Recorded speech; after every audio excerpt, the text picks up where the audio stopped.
সকালবেলা ঘুম থেকে উঠেই আগে রান্নাঘরে চলে এসেছি টিফিন করতে করতে। আজকে টিফিনে হবে পরোটা আর আলু ভাজা। এখন অনেক কাজ আছে। গুড মর্নিং KS ফ্যামিলি, আমি কবিতা আবার একটা নতুন ব্লগ শুরু করে দিলাম। তবে আজকে একদম ঝুল ঝাড়ু নিয়ে চলে এসেছি তোমাদের সামনে। সামনেই পুজো এসে গেছে, তাই ভাবলাম আজকে ঘরটা ঝাড়তেই হবে। তবে একটা একটা করে ঝাড়বো, সব কটা একসাথে পারবো না। আজকে এই ঘরটা দিয়ে শুরু করছি, কালকে আবার পাশের ঘরটা, তারপরের দিন পাশের ঘরটা, এইভাবেই করব, নাহলে আর পেরে উঠবো না। আজকে মেয়েরও স্কুল ছুটি আছে, ভাবলাম আজকে শুরু করে দিই। তবে সকাল এখনো রান্না বাড়ি কিন্তু হয়নি, আগেই চলে এসেছি ঘর দোর ঝাড়াঝুড়ি করতে। যেহেতু স্যারেরও অফিস আছে, তবে স্যার মাছের ঝোল আর ভাত খেয়ে অফিসে চলে গেছে। আমি ভাবলাম যে আজকে পরে রান্নাবাড়ি করব আমার আর মেয়ের জন্য। সেই জন্য আগে সকালবেলা ঘুম থেকে উঠেই চলে এসেছি ঝোল ঝাড়ু হাতে করে, ঘর টরগুলো ঝেড়ে নিই, মুছে নিই, তারপরে সমস্ত কাজ। সামনেই পুজো এসে গেছে, এই কাজগুলো তো আগে করতে হবে। কেনাকাটি তো অল্প বিস্তার শুরু করে দিয়েছি, আর তার সাথে ঘরটাকেও মেকওভার করতে হবে বলো। তাই চলে আসলাম একদম আজকে ঘর পরিষ্কার করতে। ঝাড়াঝুড়ি কমপ্লিট হয়ে গেল, উপরটা ঝেড়ে দিলাম। এবার ভাবলাম এইগুলো একটু মোছামুছি করে নিই, কারণ ধুলো পড়েছে, সব সময় আর হয়ে ওঠে না। আজকে খিচুড়ি রান্না করে দেবো। আজকে আর বেশি কিছু রান্না করবো না, বাইরে যা বৃষ্টি লেগেছে, ভাবছি আজকে খিচুড়ি করে দেবো। আমি আর মেয়ে খিচুড়ি আর ডিম ভাজা, আর কিচ্ছু হবে না আজকে। এইসব কাজ করে চাপিয়ে স্নান করতে চলে যাবো।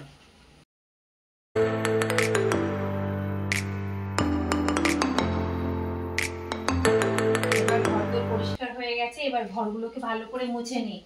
সকালবেলায় দীপে এসে মুছে দিয়ে গেছিল, কিন্তু আমি যে ঘর ঝেড়েছি, আমাকে তো একবার একটু মুছে নিতেই হবে। তারপরে ও যদি বিকালবেলা এসে মুছে তো মুছবে, আর না মুছলে কালকে মুছে নেবে।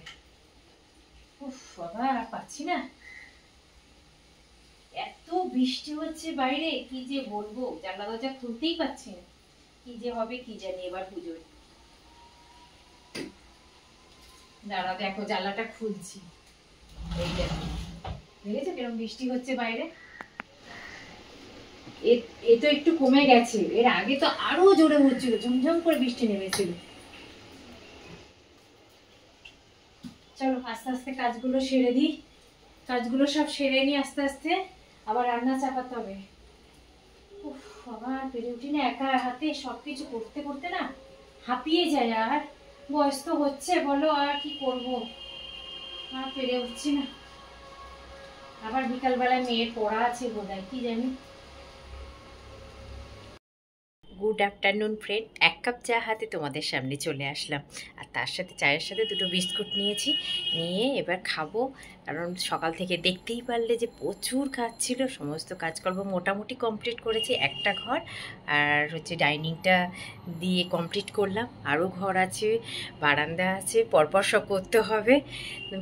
কালকে বোধহয় করার ইচ্ছা আছে, দেখি কালকে আর একটা ঘর করব। পর্দাগুলো কাচতে হবে, অনেক আছে। চলো একটু চাটা খেয়ে নিই, একটু এনার্জিটা নিয়ে নিই। টুকটাক বাইরে সমস্ত ফেলে রেখে দিয়েছি, সেগুলো করব। সেগুলো না করা হয়নি, ওই যে জামা কাপড়গুলো টুকটাক সব রেখে দিয়েছি, সেগুলো গোছাবো। তারপরে ফুল টুলগুলো সব রয়েছে, এগুলো পোছাপুছি করবো। সব এগুলো অর্ধেকটা করেছি, আর অর্ধেকটা করা হয়নি, কারণ আবার রান্নাঘরে যেতে হয়েছিল। আজকে রান্নায় বলেই দিলাম খিচুড়ি রান্না করে নিই, খিচুড়ি আর ডিম ভাজা। চলো এবার একটু চাটা খেয়ে নিই, তারপরে আবার কাজে লাগবো। সকালবেলায় খুব বেশি রান্না করতে পারিনি, দেখলে অনেক কাজকর্ম ছিল, সেই জন্য রাতের বেলায় এখন রান্না বসিয়ে দিয়েছি। দেখো ঘুগনি, সব মটরটা ভেজানোই ছিল, এখন রাত্রেবেলায় ঘুগনি আর রুটি হবে। মোটামুটি হয়ে গেছে, এবার জলটা গরম করে নিয়েছি, দিয়ে দিলেই ঘুগনিটা কমপ্লিট। এবার রুটিটা করলেই রাতে ডিনার করতে বসে যাব, কারণ অনেক রাতও হয়ে গেছে। চলো ঘুগনি কমপ্লিট করে এবার রুটি কটা করে নিই সবার জন্যে।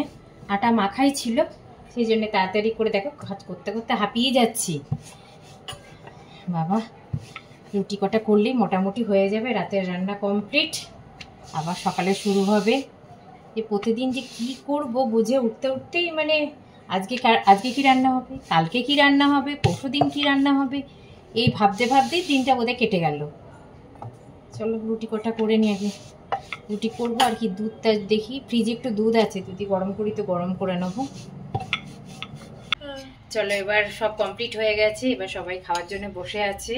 গরম গরম ধোয়া ওটা ঘুগনি যে সার্ভ করে দিই সবার জন্য, আর তার সাথে রয়েছে হাতে করা গরম গরম রুটি।